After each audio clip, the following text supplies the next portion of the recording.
아니, 한국 같은 도로도 제대로 안 깔린 국가로 수학여행을 간다고요? 도대체 제정신으로 하는 소리예요? 여기 한국만큼은 절대로 가지 않겠다며 농성을 벌이는 프랑스 여학생이 있습니다. 그러나 그렇게 억지로 한국에 끌려가게 된 그녀는 한국 버스 정류장에 도착하자마자 경악을 하고 마는데요. 그렇다면 그녀가 한국에서 대체 어떤 장면을 목격했던 것일까요? 안녕하세요. 저는 프랑스 출신의 미레유라고 합니다. 저는 프랑스 파리 지역의 한 고등학교에 다니는 학생인데요. 많은 사람들이 파리하면 낭만의 도시라고 생각하겠지만 그건 일부 부유한 구역에 한해서 해당되는 말이고 파리는 이제 프랑스인들의 것이 아니게 되어버린 지 오래입니다. 왜냐하면 어느 순간부터인가 중국인들이 파리로 엄청나게 이민 오더니 이젠 파리 전역의 프랑스 현지인들보다 중국인들이 더 많게 되어버렸거든요. 중국인들이 많아진 지역에는 도시의 슬럼화가 가속화된다는 건 이미 연구 결과로까지 나왔을 정도로 유명한 사실인데요. 실제로 중국인들은 쓰레기 무단 투기 및 각종 범죄를 일삼을 뿐만 아니라 프랑스로의 동화를 거부한 채 자국 문화만이 우월하다고 떼를 썼기에 파리는 급속도로 이도저도 아닌 허접한 도시로 전락하게 되었죠. 그런데 학생인 제 입장에서 프랑스가 망가지고 있다고 가장 크게 느껴지는 부분은 바로 중국인들의 선동과 세뇌였어요. 제가 다니는 고등학교의 옆 학교만 해도 중국 자본이 점령하게 되었고 이젠 중국인 교사들과 중국인 학생들이 엄청나게 늘어났거든요. 문제는 중국인 교사들은 왜곡된 수업을 하며 학생들에게 중국에 대한 세뇌와 선동을 해댔고 그곳 학교에 다니는 제 프랑스인 친구들은 점점 그러한 세뇌에 빠지게 되었다는 것입니다. 도대체 중국 자본이 들어간 학교에서 어떤 말도 안 되는 수업을 했으면 중국인 교사의 강의를 들은 제 친구들은 뜬금없이 한국이라는 나라는 존재 자체가 거짓과 모순이며 한국은 중국의 속국일 뿐이라는 소리를 해대고 있고 또 한국은 찢어지게 가난한 후진국이라는 이상한 소리를 해댄다는 말인가요? 심지어 이들은 한국에는 변변한 도로조차 없어서 모래투성이인 흙길에서 소달구지나 경운기로 이동을 하는 상황이고 그마저도 중국의 인도주의적 지원이 없으면 국민들 70% 이상이 한 달 안에 굶어 죽는 최빈국이라며 묻지도 않은 소리를 해오더라고요.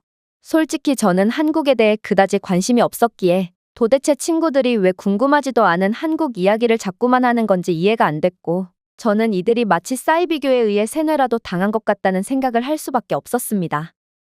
저는 한국 외에도 제 조국인 프랑스에 대해서도 딱히 관심이 없긴 했어요.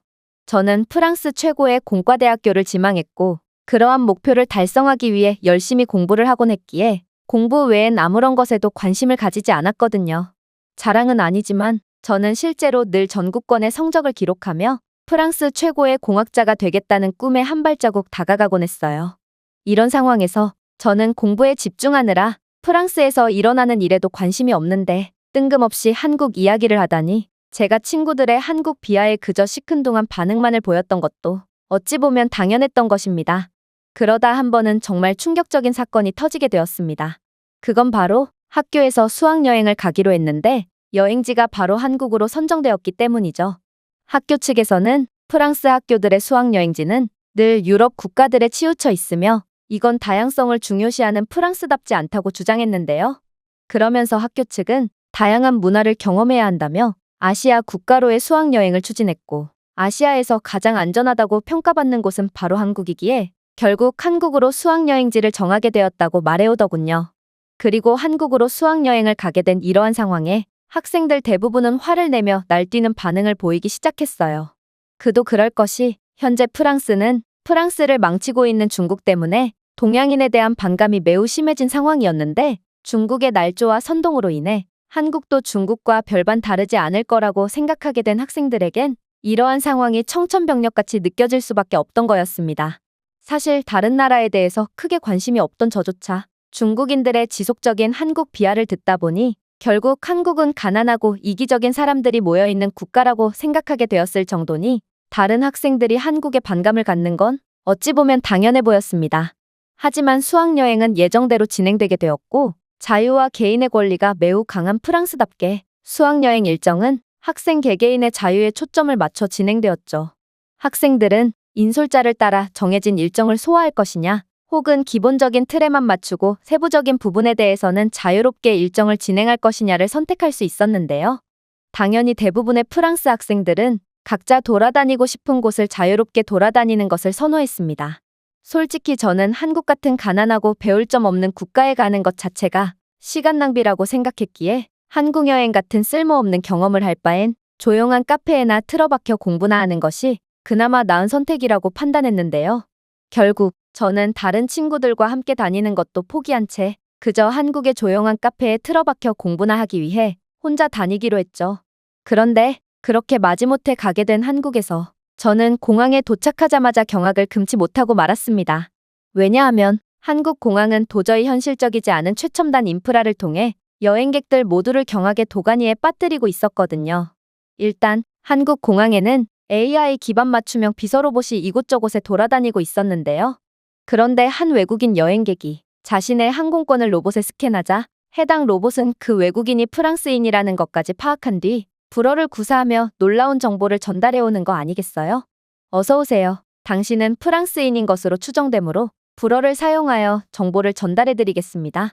만약 당신이 불어를 하지 못하거나 다른 언어 서비스를 원한다면 스크린 우측 상단에서 언어 설정을 해주시기 바랍니다. 당신이 가야 할 게이트는 C10이며 예상 도보 시간은 8분입니다. 비행기 이륙 시간까지는 1시간 3분이 남아있으므로 커피 한 잔을 마시기에 충분한 시간이네요. 원하신다면 제가 게이트 근처에 있는 대기열이 없는 카페를 추천해드리겠습니다. 이건 정말 충격적인 상황이었습니다. 어떻게 로봇이 이 정도로 완벽한 개인 비서의 역할을 수행할 수가 있단 말인가요?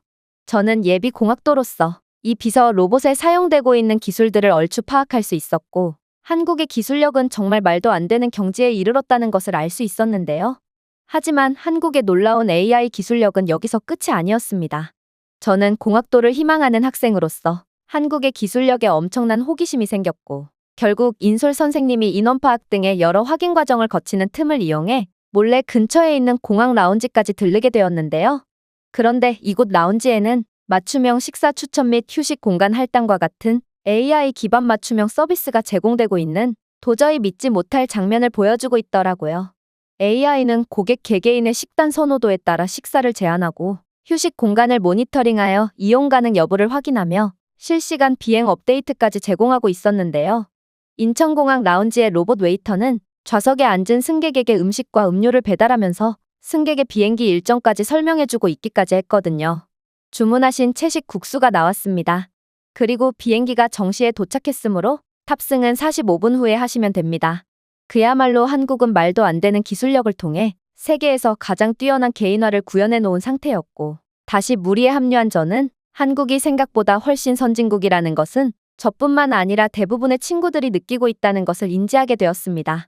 한국의 비서로봇뿐만 아니라 공항 내의 각종 최첨단 인프라는 공학에 대해 아예 관심이 없는 친구들조차 완전히 매료시키기에 충분했고 저는 그저 공항에서부터 자신들에 대한 사람들의 부정적인 인식을 완전히 뒤집어버리는 한국의 능력에 혀를 내두를 뿐이었죠. 그리고 어쩌면 한국은 유럽 최고의 기술 강국으로 여겨지는 프랑스보다도 훨씬 더 강력한 선진국이자 기술 강국일 수도 있겠다는 생각에 약간의 긴장과 설레는 감정까지 들기 시작했습니다. 그렇게 저희는 예약해뒀던 단체 버스에 탑승했고 이내 서울에 도착하게 되었는데요. 그리고 숙소에 짐을 넣은 뒤부터 저희는 자유여행 시간을 가지게 되었죠. 저는 공항에서의 경험을 통해 한국은 제 생각보다 훨씬 인상적인 국가라는 것을 어렴풋이 짐작하게 되었음에도 그렇게나 한국에 가서도 공부를 하겠다며 허세 아닌 허세를 부리고도 뒤늦게 친구 무리에 합류해 한국 여행을 즐기는 것은 모양이 빠지는 일이라고 생각했기에 그저 친구들 앞에서는 카페에서 공부를 하는 척 주섬주섬 짐을 챙겼는데요. 그렇게 제가 목적지로 삼은 곳은 바로 한국에서 꽤나 유명하다는 식당이었습니다. 그곳은 버스를 타고 이동해야 했으며 식당 근처에는 꽤나 멋진 공원까지 있었기에 이건 한국에 대해 조금 더 알아갈 수 있는 좋은 기회라고 생각되었죠. 그런데 그렇게 버스 정류장에 도착하게 된 저는 정말 깜짝 놀랄 장면을 목격하게 되었습니다. 왜냐하면 한국은 버스 정류장마저 정말 예상치도 못한 모습을 뽐내고 있었기 때문이죠. 일단 프랑스에서는 아예 버스 정류장이라고 할 만한 것을 볼 수가 없는데요. 버스 정류장 표지판은 진작에 훼손되어 사라진 지 오래고 프랑스에서 버스를 타려면 도로 한복판에 의자조차 없는 천막에서 정시성 따위는 지켜지지 않는 버스를 하염없이 기다리는 것 외엔 아무것도 할 수 있는 게 없습니다. 그러나 한국은 이게 대체 버스 정류장인지 아니면 하나의 미래 공간인지 모를 난생 처음 보는 공간을 구현해 놓은 상태였고 저는 이 정도 수준의 공공 인프라는 태어나서 경험해본 적조차 없었기에 그저가 도시로 상경한 시골 사람처럼 벙찐 채 한국의 버스 정류장을 응시할 뿐이었습니다. 일단 버스 정류장은 하나의 실내 공간처럼 꾸며진 상태였고 냉난방 시설이 완비되어 항상 최적의 온도를 구비해놓고 있었는데요. 또한 한국은 프랑스와는 달리 대중교통에 대한 정시성이 정확하게 지켜지는 국가인지 버스 정류장에는 버스 도착, 출발, 경로에 대한 실시간 정보를 제공하는 디지털 화면이 설치되어 있더라고요. 승객은 이 디지털 화면을 통해 도착 예정 시간뿐만 아니라 교통 상황과 지연에 대한 실시간 업데이트까지 확인할 수 있었고, 화면은 버스의 GPS 시스템과 동기화되며 가장 정확한 타이밍을 제공하기 위해 30초마다 업데이트되고 있었어요. 즉, 한국인들은 프랑스인들과는 달리 불필요한 기다림을 감내할 필요가 없어 매우 효율적인 이동이 보장되고 있다는 것입니다.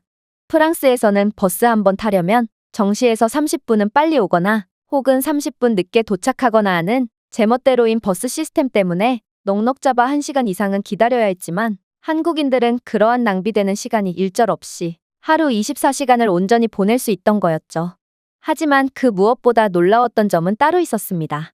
한국의 버스 정류장은 개별 승객에게 맞춘 실시간 정보를 제공하는 AI 기반 스크린을 갖추고 있었거든요. 키오스크에 제가 향할 목적지와 제 국적, 그리고 제 나이와 성별을 입력하니 AI 시스템은 빅데이터를 기반으로 한 개인화된 일정을 제안해 주었는데요. 일단 키오스크는 제가 몇 시쯤 목적지에 도착할지에 대한 시간과 해당 시간의 날씨는 어떨지를 알려주었고, 이러한 날씨에 대한 의류 팁까지 제공했기에 저는 이러한 세심한 개인화 추천을 제공하는 한국의 섬세한 기술에 깜짝 놀랄 수밖에 없었습니다.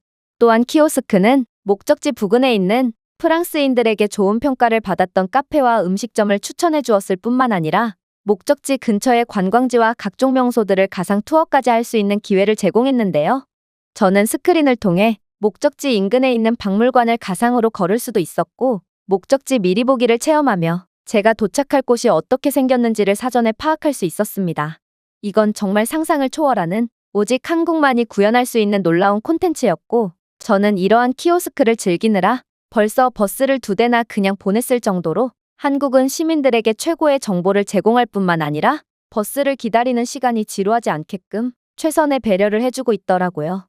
그러나 제가 이곳 버스 정류장에서 가장 마음에 들었던 부분은 따로 있었습니다. 그건 바로 이곳 정류장에는 귀여운 고양이들이 그렇게나 많이 보였다는 것인데요. 그도 그럴 것이 버스 정류장은 외부 날씨에 상관없이 편안한 미세 환경을 조성하도록 설계된 자동화된 공기청정 시설을 구비해두고 있었고, 이렇듯 산소가 풍부하고 기온까지 최적화된 이곳 실내 정류장은 길거리를 돌아다니며 쉴 곳을 찾는 고양이들에게 천국과도 같은 환경을 제공하는 모양이었죠. 그리고 한국인들은 평소에도 동물을 매우 아껴주는 착한 사람들인지 버스 정류장 의자에서 낮잠을 청하는 고양이들은 사람이 접근해도 도망가지 않고 오히려 재롱을 부리는 놀라운 모습을 보여주기도 했습니다. 하나를 보면 열을 안다고 저는 이렇듯 처음부터 끝까지 놀라운 모습만을 보여주는 한국에 감탄할 수밖에 없었고, 아무래도 저와 제 친구들은 중국인들의 세뇌에 속아 한국을 한참이나 잘못 생각하고 있었구나를 곧바로 깨닫게 되었습니다. 물론 그렇게 3번째 버스가 도착한 뒤 드디어 버스에 탑승할 때도 한국인들의 놀라운 모습은 어김없이 드러났어요. 한국인들은 버스를 탈 때도 끝까지 질서정연한 모습을 보여줬고, 줄을 서는 상황에서 조금의 새치기도 없이 선진 시민의식을 보여줬거든요.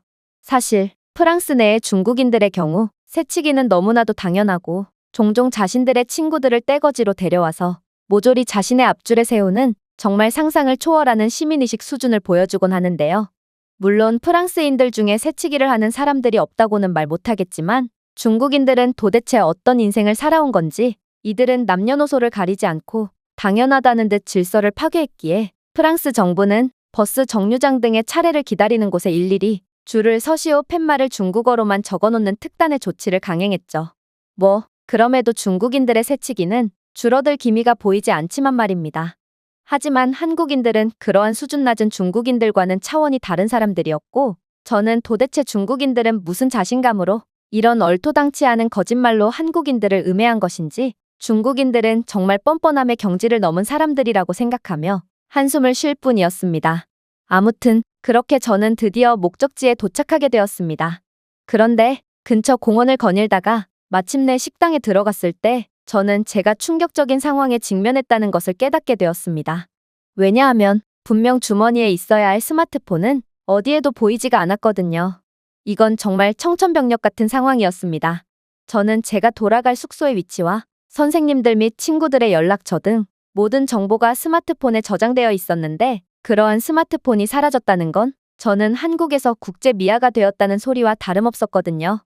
아무래도 저는 한국에서 너무 긴장을 풀고 다닌 나머지 한국에 존재하는 소매치기에 의해 스마트폰을 도둑맞은 모양이었는데 저는 한국에 엄청난 실망감을 느끼는 동시에 일단 지푸라기라도 잡는 심정으로 공원을 다시 돌아보기 시작했어요. 물론 기대는 하지 않았습니다. 소매치기가 제 스마트폰을 되돌려줄 리도 없었을 뿐더러 만약 제가 공원에 스마트폰을 떨어뜨렸다고 해도 떨어진 스마트폰을 확인한 다른 사람들이 제 고가의 스마트폰을 그대로 둘 리가 없었거든요. 그런데 그렇게 좌절감에 눈물을 흘리기 직전 저는 말도 안 되는 장면을 목격하게 되었습니다. 왜냐하면 공원 내에 눈에 잘 띄는 마스코트 조각상 위에 제 스마트폰이 덩그러니 놓여 있었거든요. 이건 정말 당황스러운 상황이었습니다. 저는 마스코트 조각상에 제 손에 닿을 정도로 접근한 적이 없기 때문에 분명 스마트폰은 제가 실수로 조각상 위에 올려놓은 것이 아닌 누군가 일부러 올려놓은 게 분명해 보였거든요. 아무래도 저는 조각상 바로 옆에 있는 벤치에서 스마트폰을 하다가 실수로 그대로 스마트폰을 벤치에 놓고 왔던 것 같은데요. 그런데 이를 본 다른 한국인은 벤치 위에 스마트폰이 놓여 있으면 잘 보이지 않을까봐 이곳 공원에서 가장 눈에 띄는 바로 옆 조각상 위에 올려둔 모양이었어요. 저는 이러한 상황에 경악을 할 수밖에 없었습니다. 제 스마트폰은 한국인들이 훔쳐간 것이 아니었고 오히려 한국인들은 멍청한 실수를 한 저를 구원해준 은인이었거든요. 한국인들은 제 고가의 스마트폰을 보고도 전혀 훔쳐가는 법이 없었고 심지어 이렇듯 눈에 잘 띄는 곳에 스마트폰이 덩그러니 놓여 있음에도 이곳을 지나는 수많은 한국인들은 그러한 스마트폰을 보고도 훔쳐가지 않고 그냥 지나쳐 가다니 저는 한국인들의 높은 시민의식 수준에 정말 감탄밖에 안 나오더라고요. 프랑스에는 사람들의 물건을 강탈하는 전문적인 소매치기 집단이 대낮에도 활개를 치고 있고 일반적인 프랑스 시민들마저 길거리에 주인 없는 고가의 스마트폰이 대놓고 떨어져 있으면 너무나도 당연하다는 듯 주워서 근처의 작물 상인에게 팔아넘길 게 분명하거든요. 프랑스는 그야말로 시민들 간의 신뢰라는 것이 아예 없는 수준의 국가로 오죽했으면 프랑스는 전 세계에서 작물 시장의 비율이 가장 높다는 통계까지 있을 정도로 범죄가 일상화된 상황입니다. 이러한 작물상은 죄다 중국인이라는 것을 고려한다면 프랑스가 이렇게까지 막장으로 변한 데는 다 이유가 있는 것 같지만 말이죠.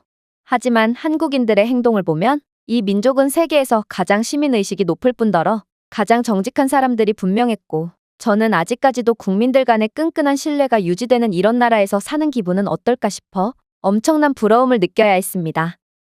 저는 이러한 한국에 대한 부러움을 느끼면서도 분명 중국 교사에게 가르침을 받은 프랑스 친구들은 한국은 무법지대라서 대낮에도 강도가 설치는 막장 상태라며 목에 핏대를 세우고 강력히 주장했던 장면이 떠올라서 프랑스를 망쳐놓고도 입만 살아서 헛소리를 해대는 중국인들의 뻔뻔함에 치가 떨리기도 했습니다. 물론 저는 한국의 식당에서도 한국인들의 성격을 그대로 엿볼 수 있었고 이런 한국인들을 정말 사랑할 수밖에 없었는데요. 한국 식당에서는 생수가 무료였고 또 기본적인 무료 밑반찬들도 테이블 공간이 부족해질 정도로 한가득 나왔거든요. 놀랍게도 이러한 밑반찬들은 먹고 싶은 만큼 먹을 수 있었고 저는 이러한 한국의 남에게 아낌없이 무료로 내어주는 모습이야말로 이 나라의 정체성이 아닐까 싶어 그저 감탄할 뿐이었죠. 프랑스에서는 이 모든 것들을 전부 돈 주고 사야 하거든요. 그렇게 저는 한국에서 여러 놀라운 경험들을 하게 되었고 이제는 한국에 엄청난 호기심을 가지게 되었습니다. 그리고 이전의 한국에 대한 회의적인 태도와는 달리 신나서 한국의 이곳저곳을 돌아다니다 보니 어느새 시간은 전부 지나 있었죠.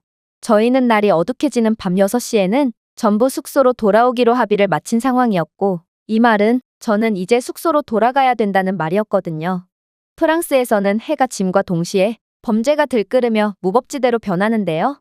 중국인들이 떼거지로 이주해 오면서 이러한 슬럼화 현상이 더욱 심해지긴 했지만 아무튼 프랑스뿐만 아니라 모든 유럽 국가에서는 절대로 해가 진 뒤에 나돌아다니면 안 된다는 암묵적인 규칙까지 존재할 정도로 낮과 밤은 완전히 상황이 달라진다고 할 수 있습니다.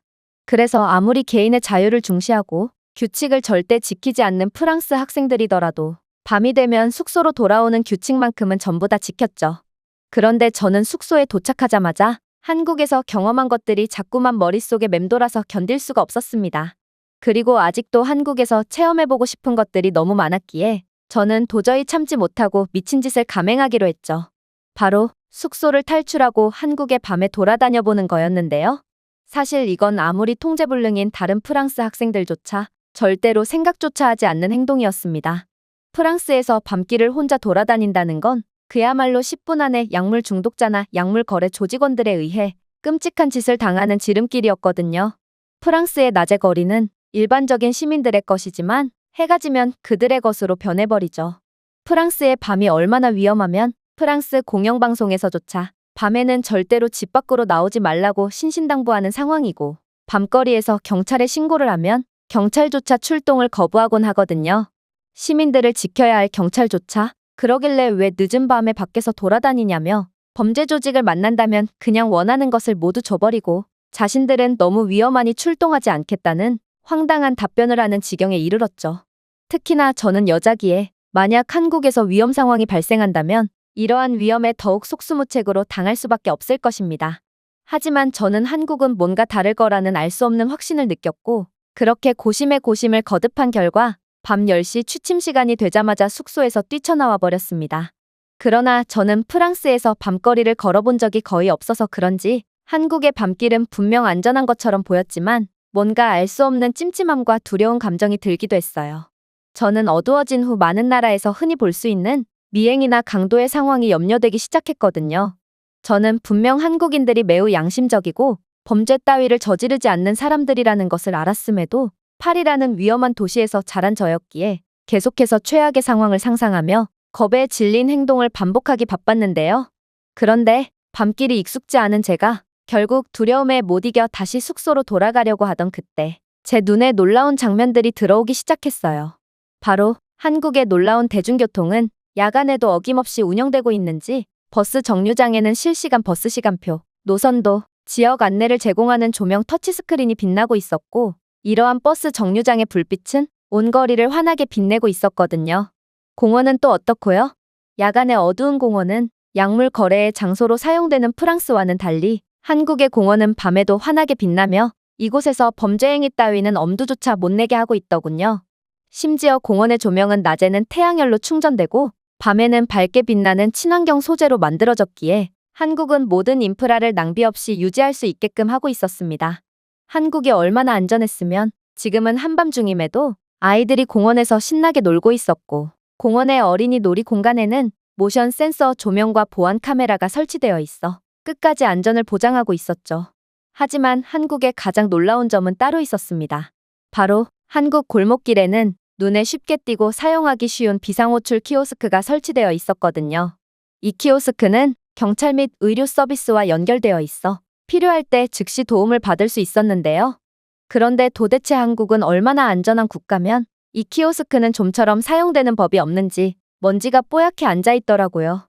즉, 한국은 애초부터 범죄 걱정 없는 안전한 국가지만 혹시 모를 사고에 대비해 수준 높은 인프라까지 구비해두고 있던 것입니다.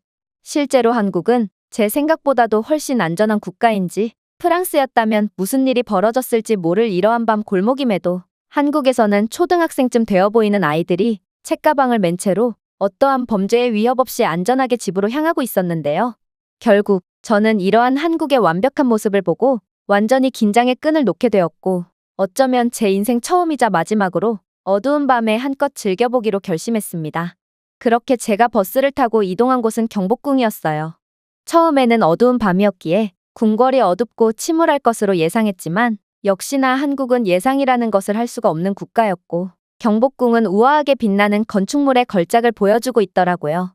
광화문과 같은 궁궐문은 은은하게 황금빛으로 물들어 복잡한 목조 조각과 기와 디테일을 강조했는데요. 지붕은 전략적으로 배치된 조명 아래서 우아하게 반짝이며 한국 전통 한옥 디자인의 웅장함을 강조하고 있었죠.